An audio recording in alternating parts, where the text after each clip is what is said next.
Jama'a assalamu alaikum. Barkanku da sake kasancewa a tare da mu a cikin wannan tasha ta mai inganci. Wato mai kayan daɗi TV. Idan ya kasance wannan ne zuwanka na fari cikin tashar ta mai albarka, sai ka yi ƙoƙari ka danna mana subscribers, sannan ka danna mana ƙararrawar sanarwa.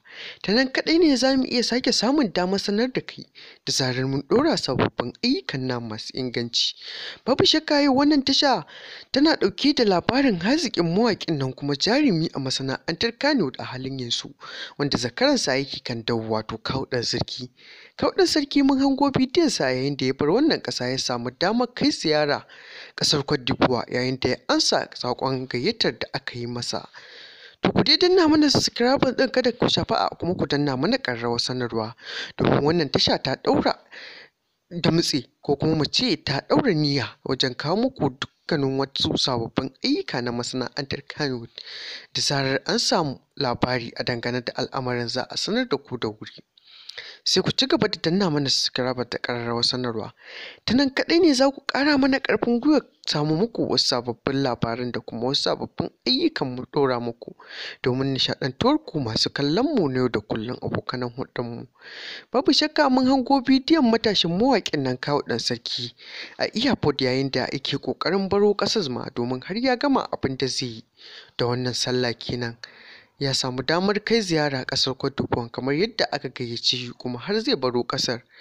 Yanzu haka ma muna ɗauke da bidiyon, yayin da za mu saka muku domin kuma ku kashe kwarkwatar idonku don ganin yadda ya dawo daga wannan ƙasa lami lafiya, ba tare da wani al'amari da ya hafe shi ba na baƙin ciki ko kuma ɓacin rai. Bari mu saka muku bidiyon domin kuma ku gane wa idanuwanku.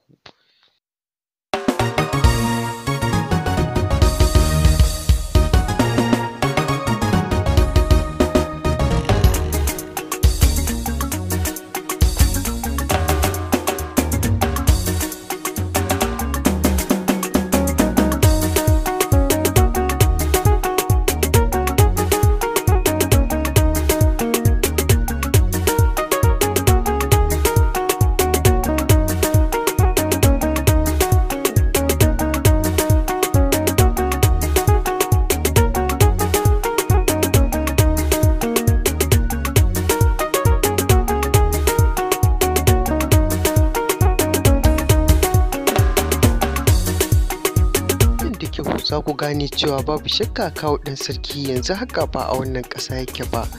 Su dai kuma idan kun kalli bidiyon, za ku ga kamar ma airport yake, wanda yake shirye-shiryen dawowa cikin ƙasar shi ko mahaifarsa, wato Najeriya.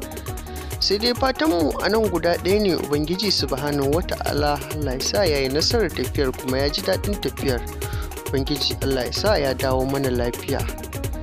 To Ubangiji Allah ka iya mana da iyawarka, ka kuma samu dace a duk halin da muke ciki. Dama duk mahaƙurci mawadaci, kamar yadda yake bayyana cewa shi ma ya sha baƙar wuya, amma yanzu kuma gashi Allah subhanahu wata'ala ya zo ya duba shi.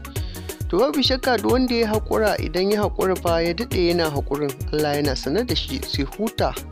To don haka shi ma Kawu Sarki a yanzu lokacinsa ne, kuma babu wanda za ka yi ko ma wane ne kai, tunda Allah ya ce sai da shi dole, sai dai a zira wa ɗafin ido, baka da wata ta cewa.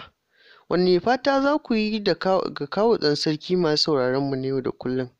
Muna jiran ra'ayoyinku ta comment da liking. Ku ci gaba da yi mana subscribe gami da ƙararrawar sanarwa, domin kuwa wannan tasha ta hirya tsab wajen ƙayatar da ku da kuma nishaɗantar da ku da sababbin ayyukan masu inganci. Wannan tasha tana godiya a gare ku ta musamman, godiyar kuwa ba 'yar kaɗan ba.